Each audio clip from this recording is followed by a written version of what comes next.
Hi, my name is Jan. Welcome to my YouTube channel.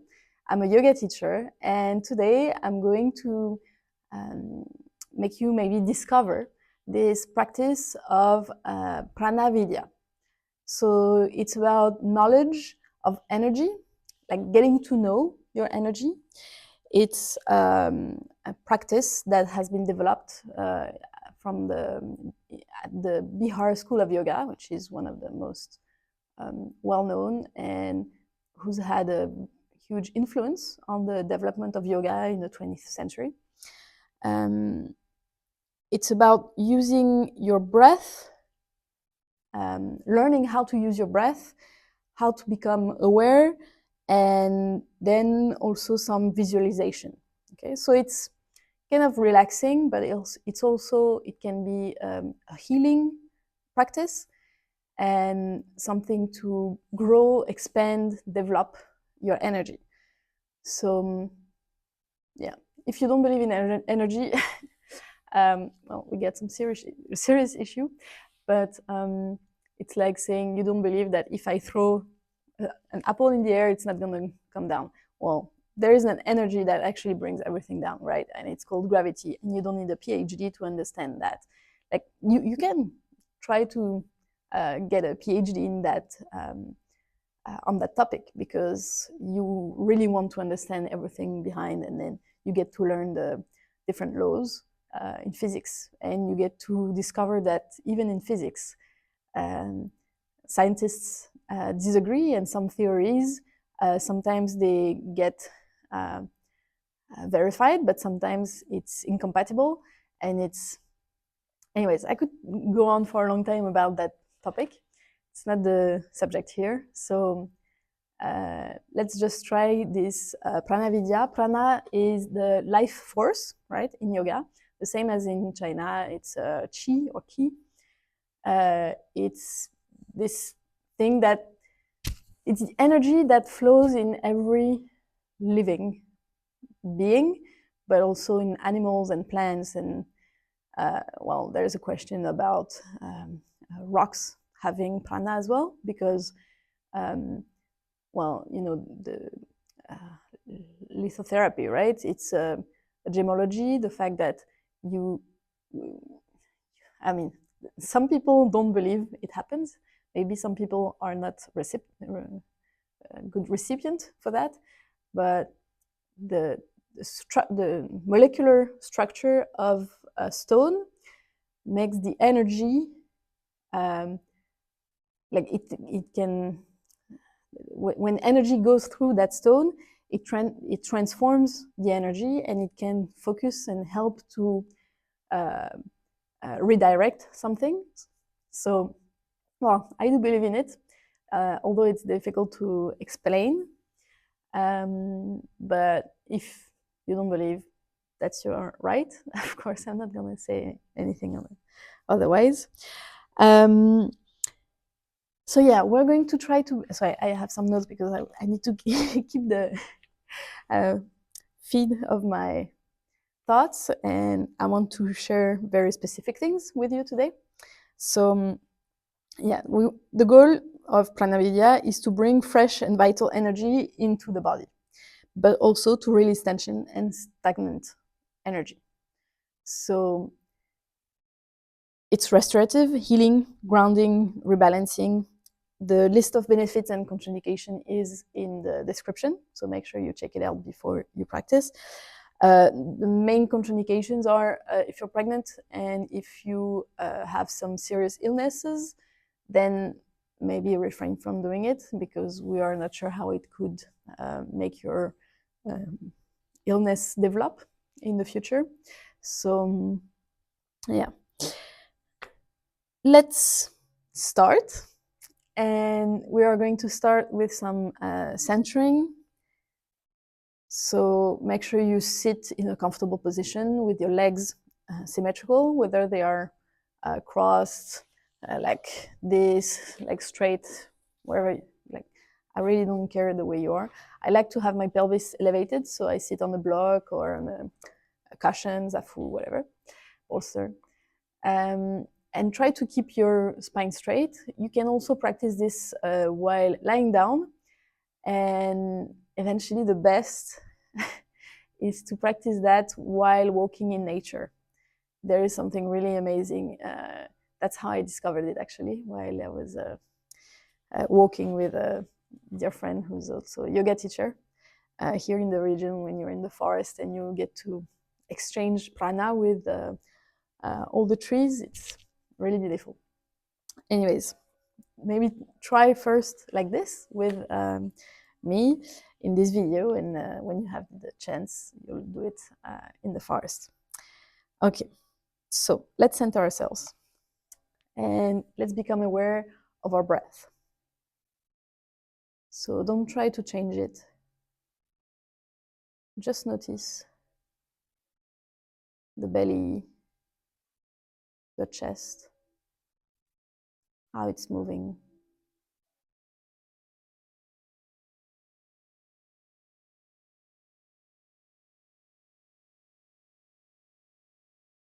Keep your spine straight, face is relaxed, neck is long, shoulders are down, hands resting delicately and softly onto your knees, on your legs.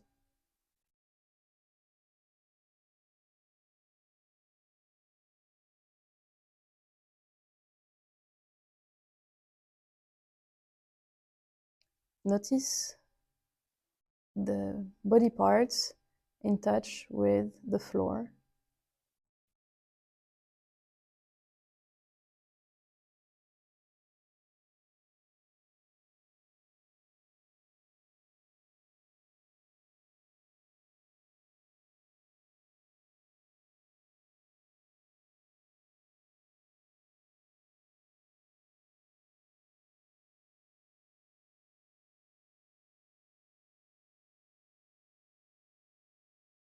Maybe you can feel your heartbeat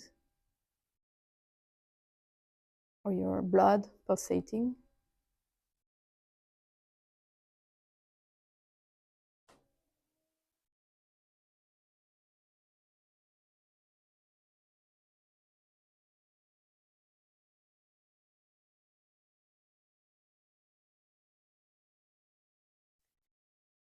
And then I'm going to hope that you can visualize this prana, this life force I was talking about. It's luminous, it's bright, it's light, it's fresh. Maybe you can feel it running into your body. It's the energy that makes you alive. So it's not just your breath, your blood, your nerves, your lymphatic system. It's everything and even more. It's even the information in between the physical tissues.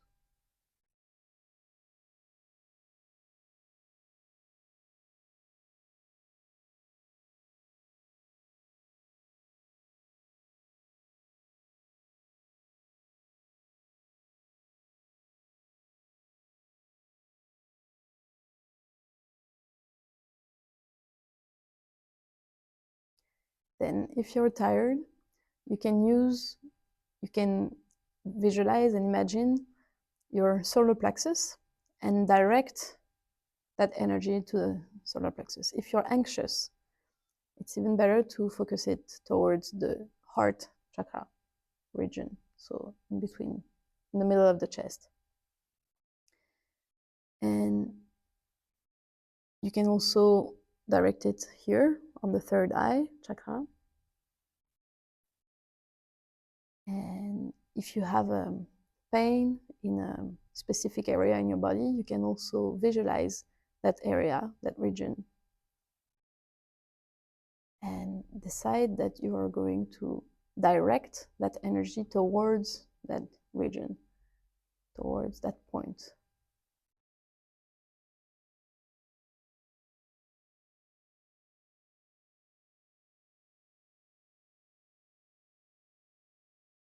Your whole body is relaxed, still breathing, and you visualize prana being directed to the area you choose.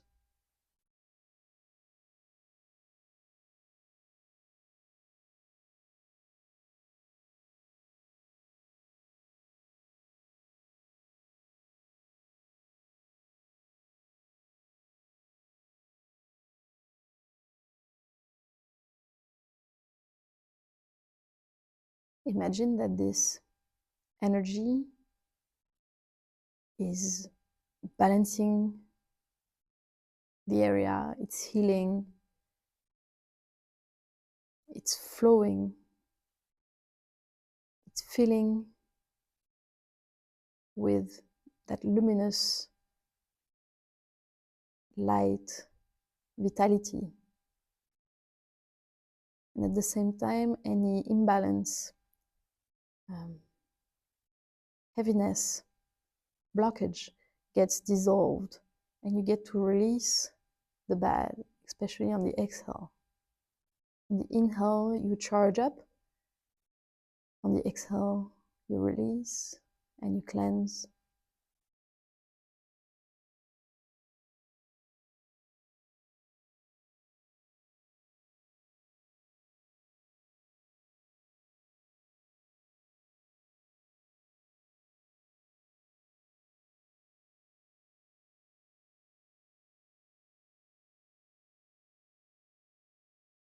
Once the blockage is gone,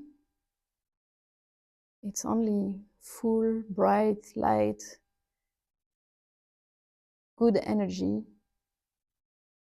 Then you can start imagining the expansion of that energy. It's radiating towards your whole body.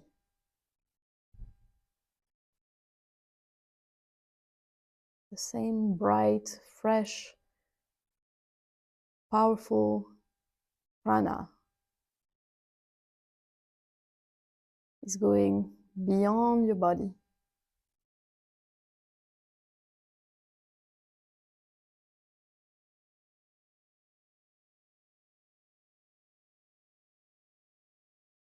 It's filling up your aura.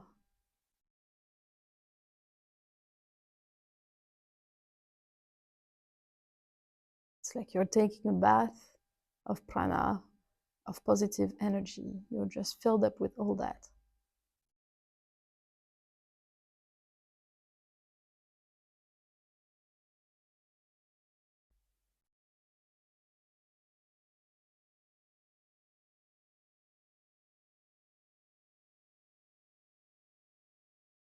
Last step is to rest in stillness, to let go of any visualization, and to observe the sensations.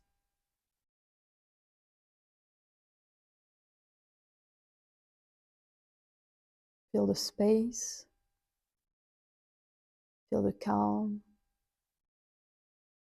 freshness.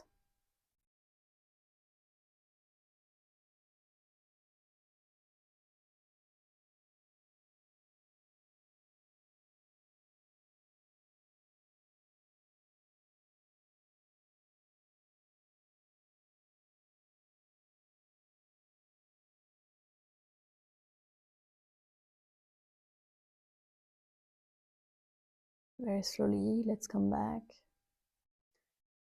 Opening the eyes and moving the body again.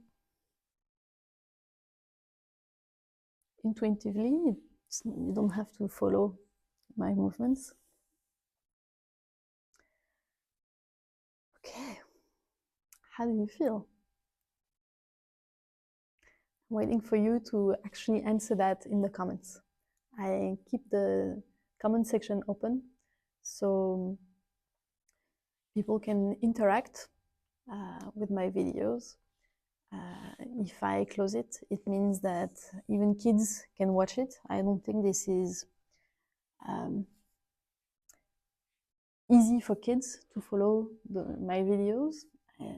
It wouldn't be bad, obviously, for them to follow, but I want to try to have interactions and exchanges with my students online. So feel free to exchange, really. I hope you could feel that you cleansed and recharged at the same time, just with that breath of inhaling, exhaling, inhaling so you heal yourself, and exhale, you get rid of the bad.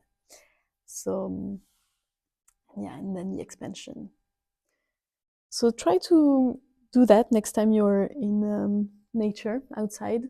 You'll see it's a beautiful practice. Yeah, I think it's not the way towards healing. It's just a tool that can help you along the way. I'm not saying that just practicing this will be enough. Definitely not. You still need to work with a therapist, to do some other work, but this is, one stone that is part of the building of your new self. Yeah. Yeah, I don't know if I should have said that maybe at the beginning of the video, but yeah, prana is, so it's this energy flowing throughout the nadis, right? The nadis are like channels, so it can be blood vessels, nerves, etc. But not only, it's also what's in between and non-physical. There is more void in the infinite small than in the infinite big space. I don't know if you know that. And yeah, so the energy flowing through nadis, when the nadis, so the channels, they cross, it's like roads, right? And they create crossroads. The crossroads, it's accumulation of energy, and it's not just anymore roads crossing, it's, yeah, those crossroads, and they're big, and they grow, and the more you have roads crossing, the bigger is the crossroad. And when you look from outside, it looks like a wheel. And how do you say wheel in Sanskrit? It's called chakra. So that's why the main 7 chakras are here in the middle, because that's where most of the nadis cross. That's why when, like, it's the most noticeable to feel the prana in these areas. But you have chakras at every junction, every articulation in your body. Yeah, maybe that was worth explaining that a bit so you know where it comes from. And maybe you can intuitively understand that. Maybe you are able to feel it, but you were not taught that, yes, you're not the only one. People have been feeling that for thousands of years, and some people may put words on that, and we're still using them, like chakra or prana. Yeah. Okay, I think that's pretty much everything I wanted to say so far. So I hope you enjoyed this video. If you did, please put a thumb up. Don't hesitate to comment, as I said. If you want to explore a bit more, here is a pranayama playlist for more breathing exercises. Here is a yin and relaxation playlist. I'm going to place that video in both playlists because I think it does both. And if you're not subscribed yet, what are you waiting for? Please do subscribe. It helps a great deal. Thank you. Have a great day.